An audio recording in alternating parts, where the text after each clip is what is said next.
Hello, welcome to the School of Growth podcast. My name is Mustafa, and my guest today is Ayman Berrahma, founder of Gosto, a personal branding agency based in Dubai. Ayman, welcome to the show. Thank you very much for having me here. Amazing. I found you online on Instagram, and you had just had such a different vibe to every other personal branding agency founder that I've seen online, building the personal brand. And my first question to you is, does everybody need a personal brand? My answer would be yes, but not everyone need a personal brand. Like especially if you don't have anything to sell. Like I didn't have a personal brand when I had nothing to sell. I mean, I had videos when I was a kid. I was playing video games. I was doing camera reviews and stuff. But like my intention was never to sell anything at the back of it.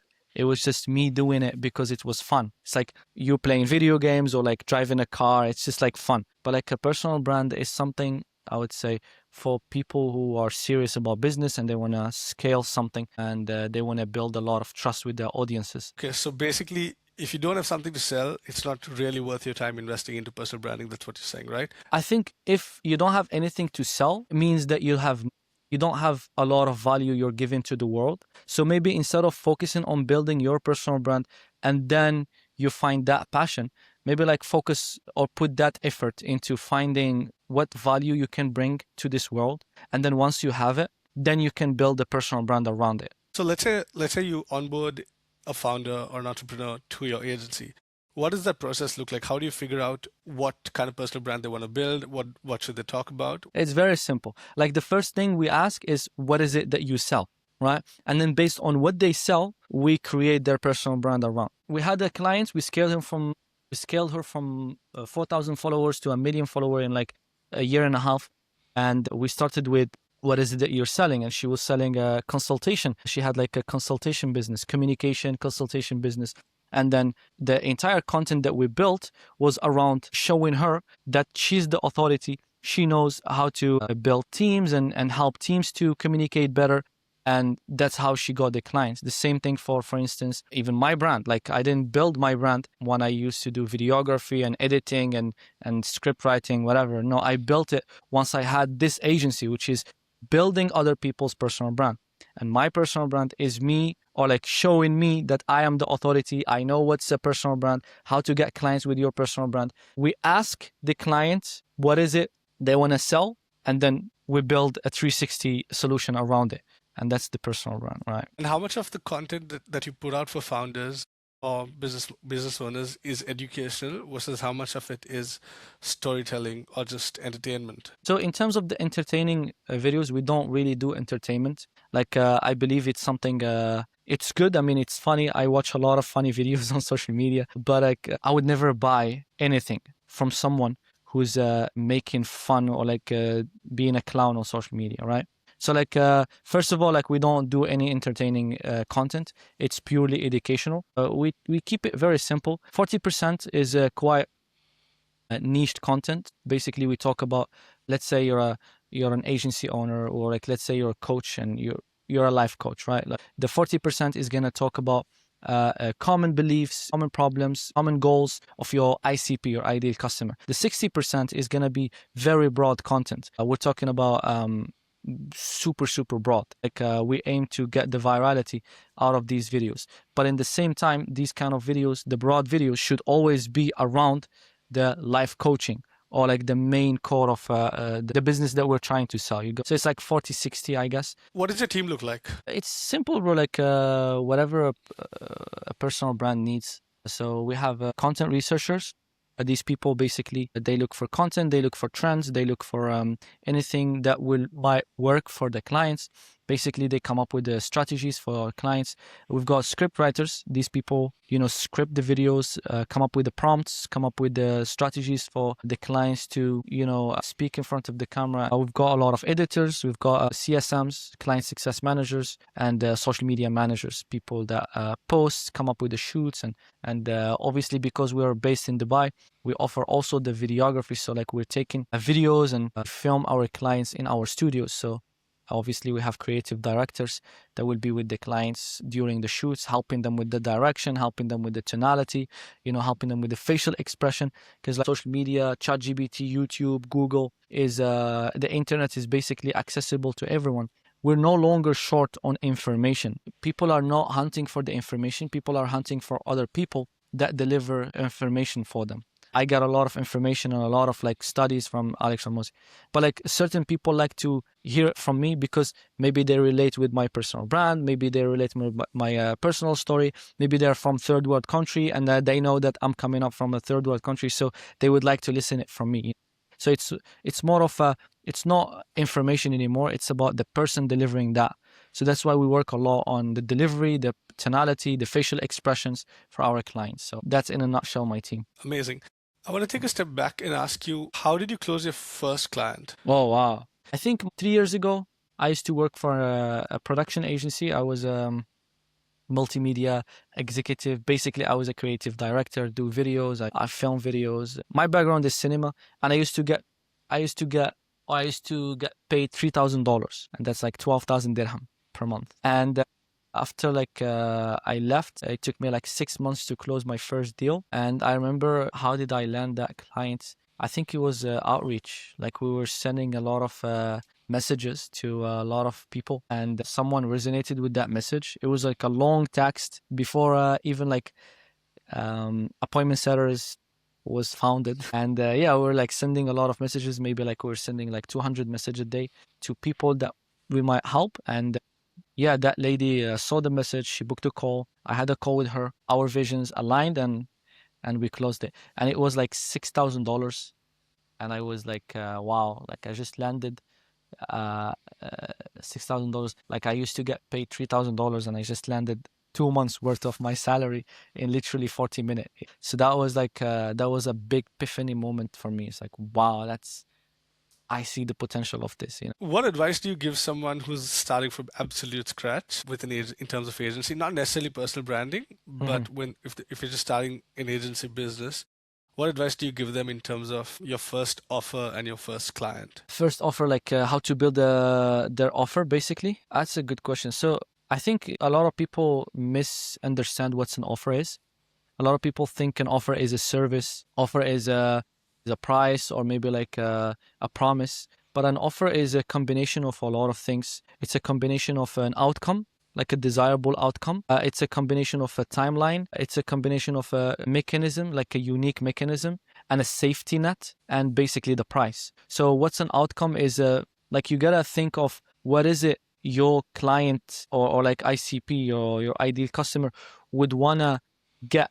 Let's say you're a coach, or like let's say you're an editor, for example. What would your clients want from your edits? They want to go viral. They want people to see them, right? So if you offer your service as, hey, I'm gonna make 30 videos edits for you, then you're just like similar to anyone else. But the people that offer or like position their offer completely different, like, hey, my videos will get you 1 million views at the end of the month, or like something like this. Knowing what's the outcome of your ideal customer is, then you're gonna land differently, and you position yourself differently.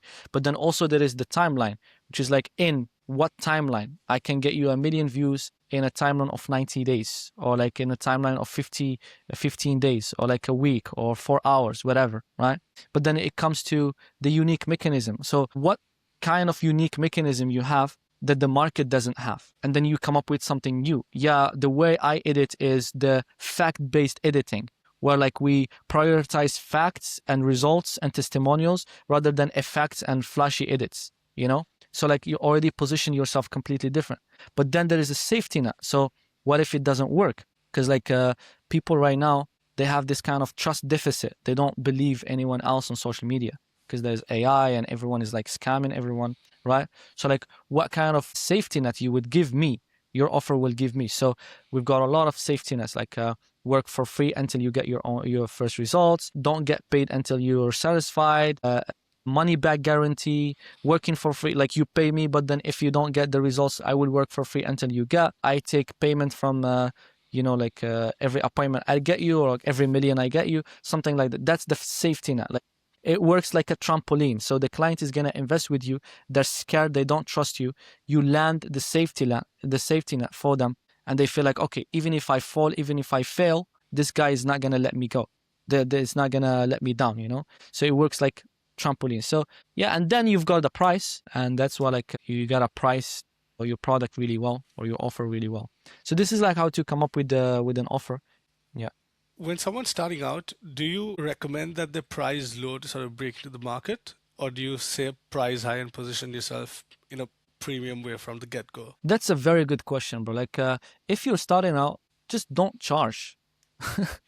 You know, just don't charge, because if you're gonna charge low, then the market will position you as a low ticket and or a cheap service. And then what do we know about cheap services? Cheap service attract cheap clients. It's gonna be a hustle to land your first client. Even if you land your first client, the client is not gonna be that experienced, because he's looking for cheap. Probably he's not making that much of a money.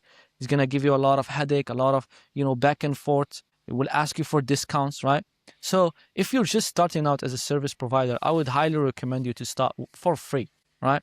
Do some very good work for certain people, provide a lot of value, get testimonials and results from them, document the whole journey that you've had with them. And once you have 3, 4, 5 testimonials like that, then you can charge proper mid to high ticket, So you skip the low ticket phase immediately and you immediately go to the mid or high ticket. I love that. Obviously, you've built a pretty great personal brand for yourself. What other acquisition channels do you use for your agency? Yeah, so we have ads, like we're on ads, and we're super good when it comes to ads. Like we run ads for our clients as well. We're very good at client acquisition when it comes to ads. We have outreach, but the outreach that we do is not cold, it's warm. So like anyone that follows me, anyone that interacts with our ads, interacts with our stories, it's kind of warm outreach. My personal brand brings me leads all the time.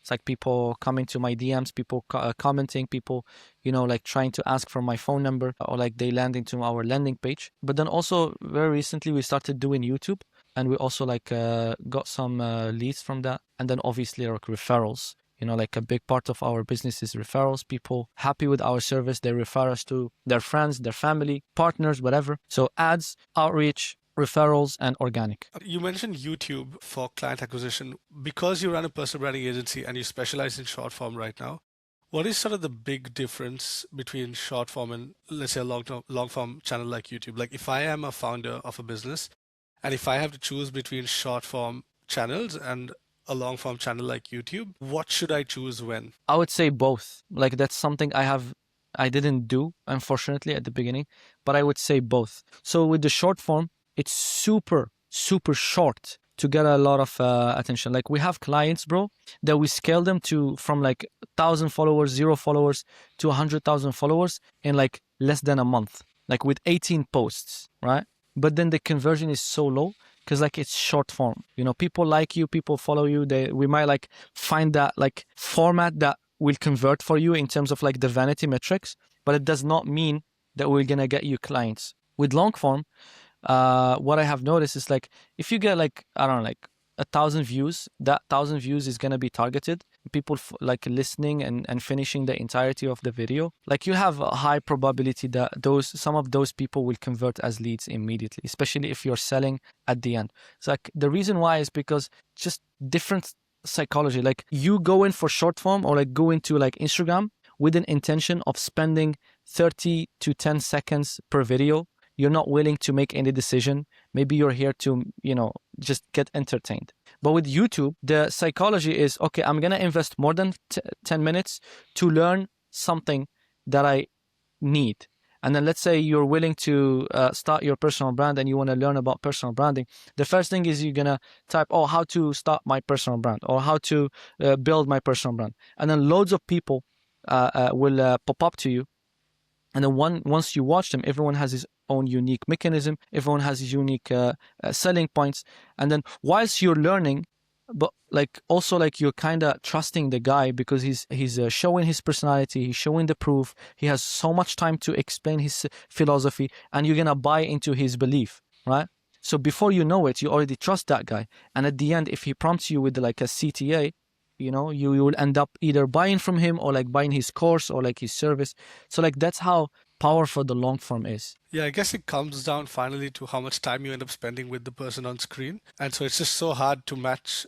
Even a 5 minute YouTube video means about more than 100 long form, short form 30-second videos. I guess it's very hard to then match up with short form. I want to take a step back and ask about client retention, right? So I have met two types of agency owners typically. One who are extremely outcome focused. So they promise their clients results, but then that also brings the risk of you can bring a client results for 15 months in a row, but when the 16th and 17th month don't go according to plan, or the results take a bit of a dip, you're at the risk of just getting fired by the client. So there's this one model that agency owners sort of apply. And then there's the second model where agency owners are saying, hey, we're not going to promise you results because it's very hard to promise results. What we're going to do is we're going to promise consistency and quality for you so that you just never have to worry about this. What approach do you take? And by extension of that, what approach is generally better? By the way, like 16, 17 months retention in an agency is a good ratio. But like I would definitely go with the first approach, because the second approach is almost like you could be replaced with a lot of people. Like you don't have any unique, and usually you cannot charge high ticket for this kind of services. At least that my experience relies on. But like promising a result or an outcome and consistently working towards that kind of results for your clients, I think that's first how you can grow, because like you're pushing yourself every single month to produce better results for your clients. So that means that you're learning new stuff and you're consistently feeding your mind with new strategies, new ways of like generating income. But in the same time, you are gonna build a cash cow. Basically, that this client is happy. You don't have to hunt for new clients. The existing clients will consistently feed your business so that you can, focus on other stuff like building the team or like scaling the agency, knowing that you have a consistent revenue coming from your retainer clients. Because like I believe like the first mechanism is better. You mentioned 16 to 17 sort of months is good for an agency. How do you then build? Because let's say if every 15 to 17 months, or maybe even less, if your client, if even a good client leaves you, okay, let's say I came to you with 0 followers. Over the next 15 months, you took me to 500K, and now I feel like I kind of got the hang of it. I've learned how it's done, and now I'm going to leave the agency and either bring it in-house or do it myself.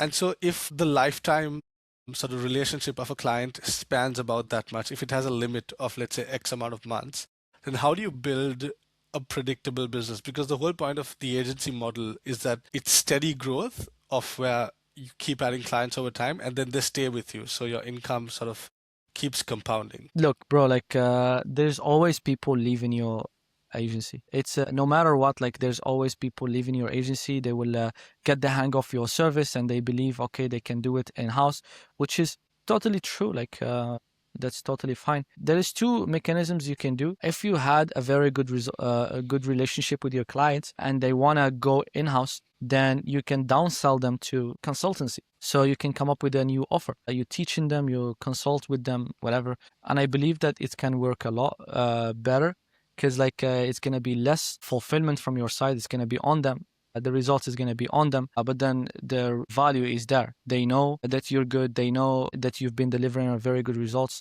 for a long time with them. So like they definitely believe you.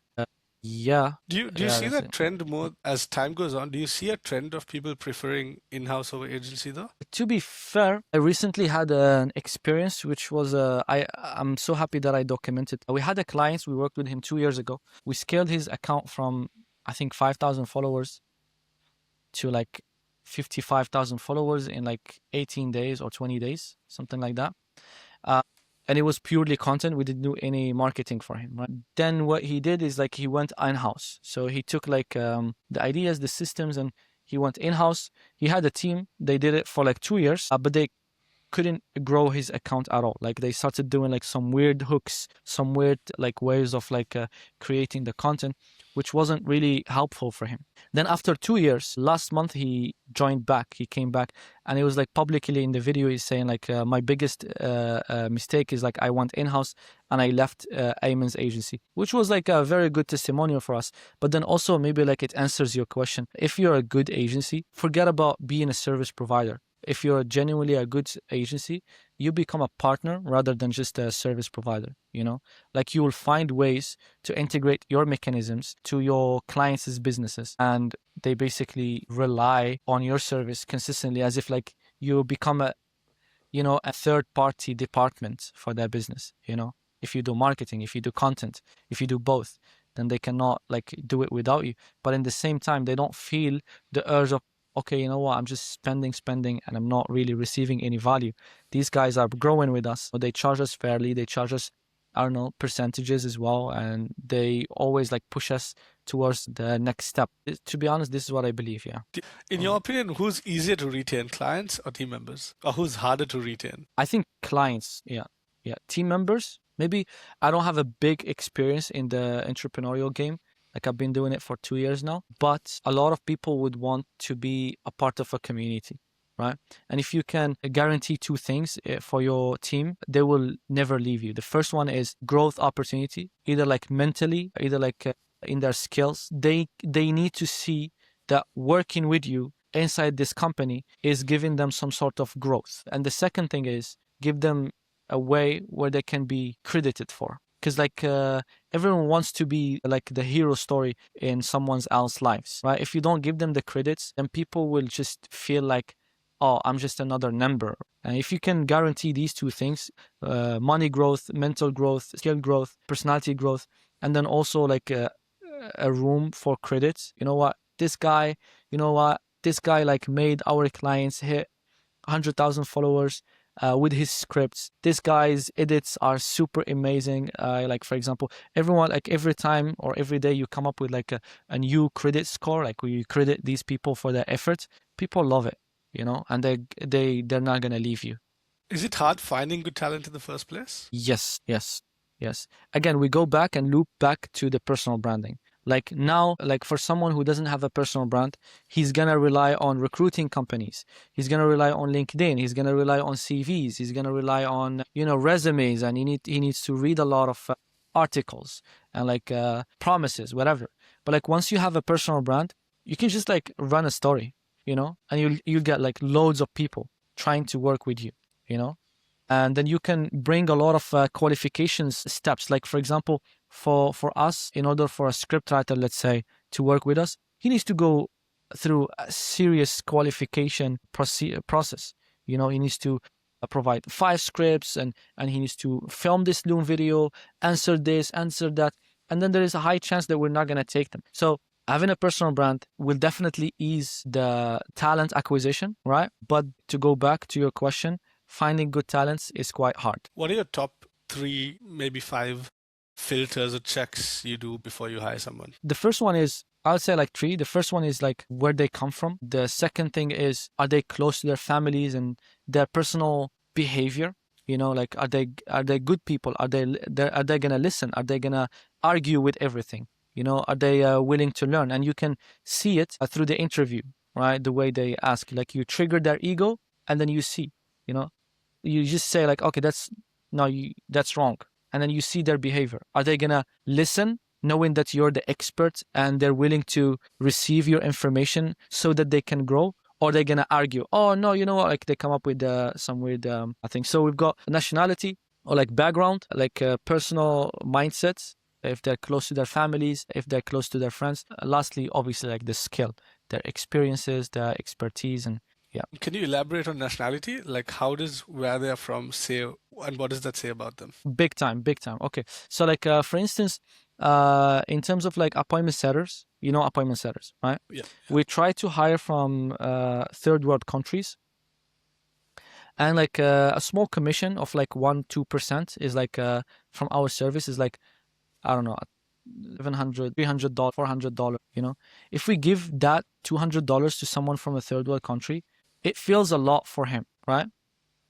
Now, it might be good for his side, but like for our side, it's not good. We want people who sees 1 or 2% commission, a small money.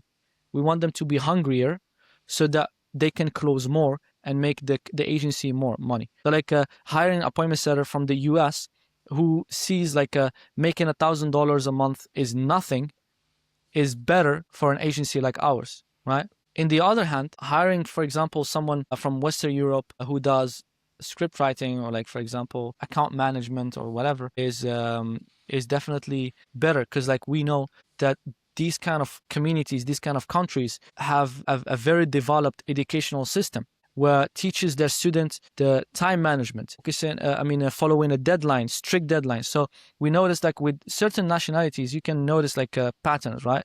Like for example, Western Europeans, they're very good when it comes to deadlines. That's based on our expertise, right? Compared to like Arab countries, they don't follow deadlines. But like in the opposite, when it comes to creativity, the Arab countries like Lebanon, Algeria, Morocco, they come across very creative people. And that's why you see them exceeding when it comes to editing, filmmaking. They're super good. But in the opposite, like if you go to Romania, Ukraine, these people are very corporate, they're technical, they follow the rules, but not necessarily, for example, creative, you know? So like nationality, race, I know it's gonna sound racist, but like this is like very true. Like I'm talking based on data. I'm talking based on like numbers here. Like we're not talking about like, oh, it's just 1 or 2 experience. That's very interesting. I think this is the first time I've heard about in the agency space, like hiring for a role based on country or region. That's super interesting. Absolutely. If you want, for example, to hire CSM, an account manager, go for European countries like France, Germany, Ukraine. I would say maybe like Romania, right? Like these countries are very, very good when it comes to finding like talents who are going to face the client. For example, if you want to hire editors, designers, go to the North Africans, Algerians, Moroccans, Egyptians, Tunisians. Like these people are super creative when it comes to doing the creative touch. You know, like they're very good at spotting the trends, coming up with very nice angles, and having a clean edit. For instance, if you want like financing or like go to Pakistan, Sri Lanka, like these kind of places, they do very good job. So like salespeople, I would say like you go for like the US market or the UK market. These people are very hungry for more money, and the way they speak, the way they explain their ideas. English is their first language, right? So like you go for these kind of places. I know it sounds a bit racist. I know it sounds a little bit like race, like there's some race here, but based on what we've noticed, data by numbers. That's what numbers tells you. Fascinating, truly fascinating. If you had to just out of curiosity, if you were restricted to just one country or one region to hire for your entire agency, where would you hire from? Europe. Why Yeah. is that? Very smart, very smart. They follow the deadlines. They're very strict when it comes to time. They respect their time.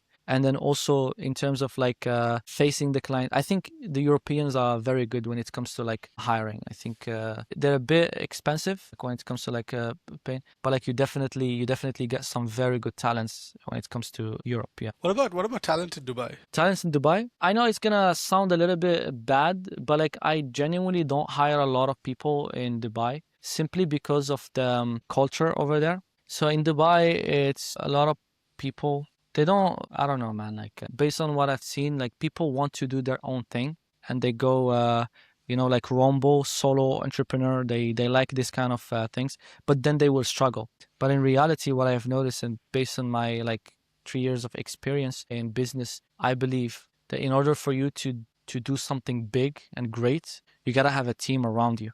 You can't do it by yourself. In Dubai, like people are very, they're very. I don't know. Like I've noticed when it comes to hiring, people tend to go for the easy job, the high pay. They feel they deserve more, but like they're not as talented as like it seems like. Do you find that Europeans are more oriented to like stability and getting a job, and they're more committed to that versus being entrepreneurial? Hmm.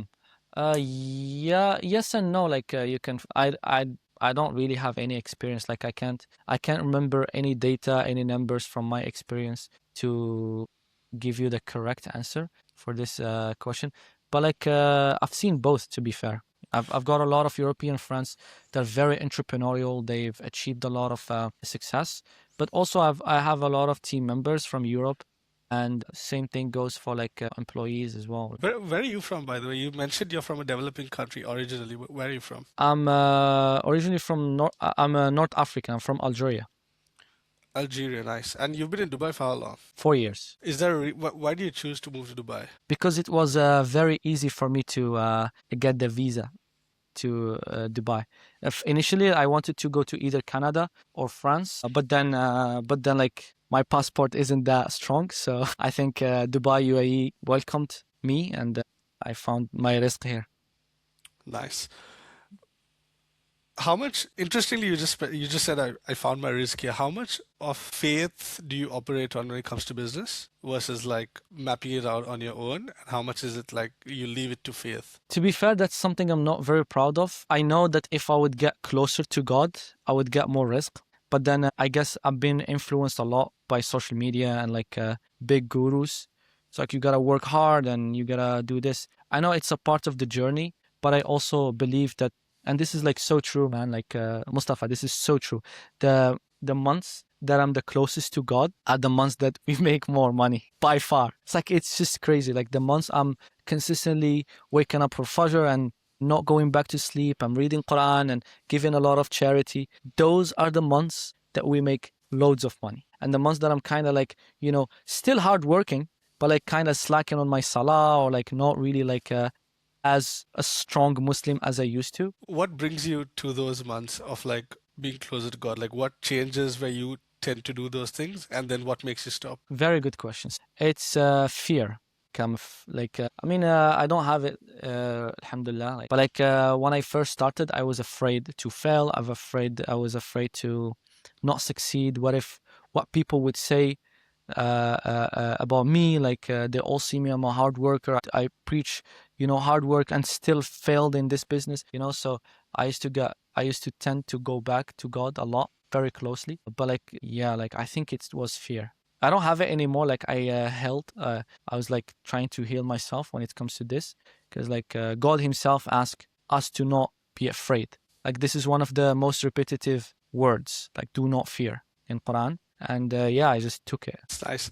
Do you find you mentioned like following online gurus and how that affects how you practice your faith? Why is that? Like what about what they say? Because nobody really outright says don't be pious or don't be religious when you're pursuing business, right? They have also very true principles of like work hard, have a plan, stick Yes. to it, right? But why is it that you feel that that influences this part of your life? It influences the priorities, man. Like our priority should be worshiping God. But like because of this kind of work alcoholic mindset, red pill, hard work and this and that, we kind of started prioritizing work and like gym and like being productive more than like worshiping God, the creator.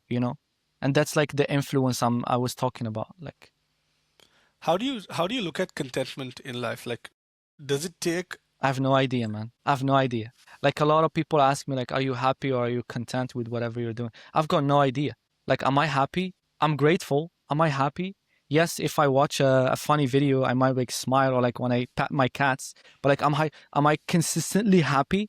No. Maybe after this call, my food is cold and I'm gonna get upset. Maybe, it's like in general, I'm grateful, bad, good, but like contentment, being happy, I don't really care. Like I'm just living life and so you what know, exactly are you pursuing then? just growth, man. Like I want to be great. I want to inspire a lot of people. I guess I didn't know this answer. Like if you would ask me this question without me having the experience of posting videos when I was a kid, I would never come up to this answer. But I guess that kid back then, when I like was 16, 17, did something out of passion, and I guess that was my passion. I think filming videos, inspiring other people, helping people to understand aspects that I was fortunate enough to experience and understand, like passing knowledge, passing information, and becoming like a role model. I think that's what really inspires me. Recently, like the previous like 3 years, that's what I kind of understood. Like the biggest people that had big impact in my personality were people who did a lot of hard work, who did so much unique stuff, and they don't fall into the crowd type of people. They do have something exceptional they're quite delusional when it comes to like pursuing their goals and pursuing their dreams. And yeah, I guess like that's why I'm pushing myself and being like a hard worker and pursuing like the next step. Because like I know the more I pursue that kind of uncomfortable zone, the more I'm growing. And the more I'm growing, I'm kind of inspiring other people who've been watching my videos and who've been like following my steps, you know?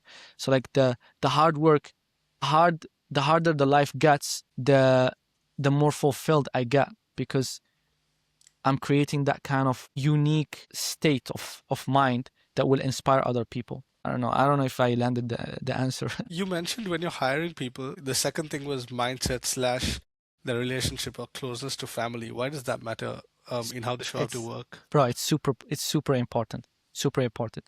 Like if you hire people who are well raised, there is very low chance of them stealing you or lying at you or like hiding truth or coming up with like weird excuses. Like that's something that you cannot train. That's why like a lot of big firms, big companies, they have the check-in, check-outs. They have the how many hours you worked, you know, like this kind of system that shows how, I would say, how committed the person is. But like if you hire people who are coming from a good background, good families, you already fix that problem of like commitment and like you know, the lying. Are they gonna lie? They're not gonna lie because they're coming from a good family. Like the chances of them being a bad person to be around in a workspace is gonna be small. Because like I'm coming from a very good family, like very religious, like close to God. Um, when I used to lie, I used to get beat up, you know, like if I would do something bad or haram, like my parents would punish me. So like when I got older, like it's so hard for me to either lie or steal. Like it's just out of my options, you know. So that's like the type of people that would like want to attract. We ask them about their families, that they have siblings, how close they are to their families. Like it, you'll be amazed. It's we ask them everything but their expertise, because if someone have an interview with us, it means that he already proved his experience, or like he proved that threshold of experience that okay, this guy has the baseline, we can train him to become good or great, but does he have the personalities and the criteria that we're looking for? So when we go to these kind of interviews, it's more of like a therapy session. It's not even like how long experience you had, and it's just literally therapy. Can you ever be sure about a person until you start working with them? I've developed this kind of skill maybe like the past year. Like I can tell if a person is good or not or bad, because like I did two things and I had a lot of volume, alhamdulillah, which is I did a lot of sales calls. Like the past 2 years, I think I've done like 8,000, 6,000 calls, and every call is around like 45 minutes to an hour with a randomer, a businessman who wants to use our service. So like I've studied and I've seen a lot of patterns, right? But also we hired and fired a lot of people. So I can tell if a person is a good or a person is bad just by having like few questions. Before we started recording, you showed me a calendar and it looked insane. What's that Yeah. about? What does your day look like? And what are all those calls about? Right now, my day is basically I'm still like doing the sales calls with my business partner. But if I would say like my week is basically meeting with clients, signing clients, new clients, and creating content. That's all my week is. And do you not touch delivery at all? The fulfillment, I almost don't put any input into it. Like you remember working in the business and on the business. So like one of the tasks that you should do if you want to work on your business is create some sort of SOPs and courses and KPIs. And that's exactly what I have done. So like once we have a new talent, we train him to become great so that he can for sure get us or get our clients amazing results and very good delivery. So I rarely do the fulfillments. This whole world of online marketing and personal branding is huge, right? We have, and especially because we operate on the internet primarily, it's basically anyone to anyone from anywhere in the world. Yeah. How often do you find that you have to sort of nudge yourself to align with your values in business?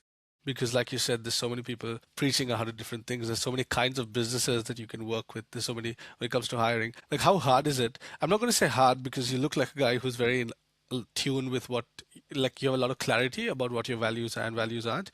But how often do you find that you have to sort of make that choice of this is against my ethics or values in the business that I'm doing, and so let me realign even if it's at the cost of the business that I'm doing. I think the only time that comes in mind is it aligning with my religion or not? Like for instance, recently, maybe like the past 2-3 months, I stopped putting music into my content, and that was like a big shift for me because since I started, I always added like trendy songs, trendy music, and that helped me to reach and I follow the trend first, and then also like reach the emotion that I'm trying to pursue. But like recently, when I kind of reflected on that, am I gonna stop doing whatever I'm doing? No. So I gotta tweak it towards whatever I'm heading to. Is it like aligning with my religion? No. So why am I still doing it? So like it's always these kind of things. Not gonna lie, like I'm not a very close, but like I'm trying to, and also like I'm trying to put my business in that alignment as well. I have like a two-parter for you. If you had to distill sort of just one piece of advice for someone getting into the agency space, what would that be? And then number two is if you had one piece of advice for an entrepreneur who's thinking about personal branding, what would that be? So, in order for you to have to step into the agency world, I think the best advice I would give anyone who's pursuing that kind of career is that focus on the service that you're providing to your clients 100% of the time. Like, just provide a very good service. Like, do not think about client acquisition. Do not think about talent acquisition. Do not think about your personal branding. Just create a product, a service that is so valuable to your clients. And once you have clients happy, then think of, okay, how can I market this? How can I find a sales for this? And trust me, once you have a solid service, people will themselves find clients for you. You don't need to advertise it. Like I know a lot of people, they have agencies, but if they stop creating ads or they stop running ads, their entire business will shut down. Why? Because their clients have bad experience. They don't have a referral stream. They don't have other stream of income. And then basically they get like chargebacks and the clients are churning a lot. So they always need new clients, new clients, new clients. And that's a horrible position to be in. Going to the second question, which was an advice for an entrepreneur to do what exactly? To thinking about personal branding. Yeah, I mean, you're late, man. Yeah, I think if you're an entrepreneur and especially if you have a service or a product to sell, like just jump on the personal branding thing. It's awesome. Like it can change your trajectory of your business completely, especially with the trust deficit that we're living in, where people don't really give their trust to anyone. Everyone is promising something and no one is delivering. I think having a strong personal brand will definitely help any business or entrepreneur in nowadays. Amazing. I'm gonna make this next question a little selfishly about me, and I'm gonna try to get your advice for free. So I'm gonna tell you exactly what I'm offering in my Please. service, and I want you to tell me is it good, bad, what I can do better, right? But I'm gonna be very honest. Absolutely. Okay. So I'm just starting out in the newsletter slash email marketing management service, right? So that's my primary thing where I'm going to come in and manage a newsletter for you. So the whole offer is once you get onboarded, we build your primary core lead magnet that anybody can come and immediately sort of get it, and so then they enter your mailing list. Then we obviously handle all the tech side of your email software, all of that. We'll come up with a concept for your newsletter of, let's say, if yours is personal branding, we'll have a concept and a theme around personal branding with your newsletter, and we'll give it a name, brand, all of that. And then we'll come up with the format of your newsletter. And then we can start with, let's say, 4 newsletters a month, 4 releases a month, once a week, basically. And then at the end of the month, you get the analytics on that. Mm-hmm. We refine your lead magnet as well, so you can keep getting more opt-ins and more emails, and then we make sure we keep engaging them. And at the end of every email, we put a CTA, which can be whatever you want. Like we'll make it contextual to the email, and then if it's to your offer, that's great. If you want to guide them to something else, that's also fine. So that's essentially the offer that I have. So remember, like we spoke about the main component of an offer is the outcome. So what kind of outcome the entrepreneur or your clients will have? So my whole positioning is based on the fact that if you have a large social following or if you're a business who's investing in organic content, social media, you don't necessarily own your audience because you're always vulnerable to platforms and algorithms. So the outcome is that if you're a growing creator or a business online, then we are going to keep converting your audience to your mailing list and engage them over there. So you own your audience, whatever happens to a platform later on. And also social platforms are becoming discovery channels more than followers, right? Follower count is mattering less and less. So when someone discovers you, they can immediately opt in to hear from you. And so that's one outcome where you get to own your audience that you build online. And the second thing is you can engage them in a way that they want to hear from you, because when you're scrolling, you don't always want to hear from someone all the time. It's totally again based on algorithms, which platform shows you what and from who. But when it's email, it's permission based, where you have my permission to send me a mail every week or twice a week or whatever. And so it's just better engagement and nurturing for your customer to eventually convert. So you remember I told you I'm gonna be very honest with you, Yeah. Mustafa. It took you I think approximately 2 minutes to explain what kind of offer or what kind of outcome you're gonna give me or like your potential clients, right? So how can you explain your outcome in 4 seconds? Own your audience. Take what you build online and own it. Okay, so you already have a better start right now. Like you need to simplify your positioning, your messages. But like as an advice for you, I would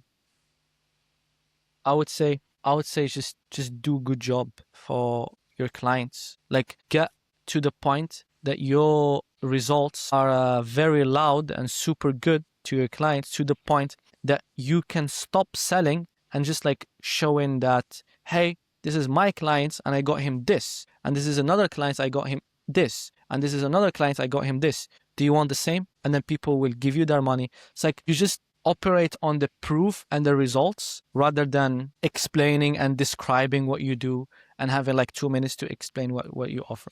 It's like simplify the messaging, create a better positioning. Like what you're doing right now, like these podcasts are super good, right? So simplify your messaging, tune up the positioning, like this is good, the podcast. And 3, talk about testimonials, like optimize for testimonials. Like the reason why maybe you see my agency is doing good is simply because we only focus on testimonials and results and how to get these by creating very good service. So without you using my service or knowing anyone that uses my service, you immediately know that my service is super good. Why? Because I have loads of testimonials, I have loads of results, I have loads of like people talking good things about my service. So you just need to operate on that, and trust me, you can make a lot of money. Does that, when I say own your audience as my sort of value proposition of if you're building online, you need to own it with your email. Is that, if I were to ask you personally, is that a good enough outcome for you to get into email? I mean, here's the thing. Like email is the least thing I would think about if you're gonna come with this kind of positioning. Maybe I'm gonna sound harsh, but like when you tell me own your audience, in the back of my mind, I'm like, I already own them. I have a YouTube channel, Arabic YouTube channel. I have a Instagram Arabic channel. I have my own personal brand, which I have 100,000 followers. I'm like, why would I need emails? Like the positioning isn't coming from something that I'm afraid to lose or like a big pain. Maybe find a better messaging or like a different messaging that either triggers my emotional reaction of either I'm losing money because I'm not using your service, or there is potential to make more money because I'm not using your service. But like if you're coming from a perspective of own your clients or own your audience, because sometimes Instagram might shut down their services and all your audience will be gone. I'm like, come on, like they're like multi-billion companies that it's just hard to believe, So yeah, like this positioning you're coming with is kind of, you are trying to compete with the social media platforms, right? But like if you come to say, if you have a low ticket and you want to make more money with just emails or newsletter, I can help you. If you have a community and you want your audience to be always like entertained and updated, I can help you with that. Like this kind of, why? Because you'll have better retention rates. People are going to pay you more for your community or to stay for your community. Maybe like you will increase your revenue by X, Y, and Z because the emails are driving you traffic, or like didn't doing you sales, so this kind of things. Or you can come up from the perspective of, hey, listen, you're losing money because you're not into emails, or you're not doing a newsletter. Why? Like, no, what are you talking about? Why? Then you come up with, hey, listen, that, emails that can convert 40%. I don't know, like I'm just like creating numbers, but like you can create, if you have a problem with your retention rate, emails will help you. If you have a churn rate with our emails, that something like that. But like this is from a different POV. This is what I would believe. One last question to cap this whole episode off, which is that I'm not going to give you the persona of like agency owner or this or that. Just in the context of business, if you had to give, if you were only allowed to give one piece of advice to anyone in business, what would that be? Focus on your clients. Just deliver very good results, deliver amazing service, over deliver most of the time, and that kind of pattern will accumulate to something great in the next 2-3 years. Amazing. Ayman, thank you so much for being on the show. I have thoroughly enjoyed this. Thank you so Me much. too, Mustafa. I'm amazing. I like it, man. Amazing show. Thank you very much.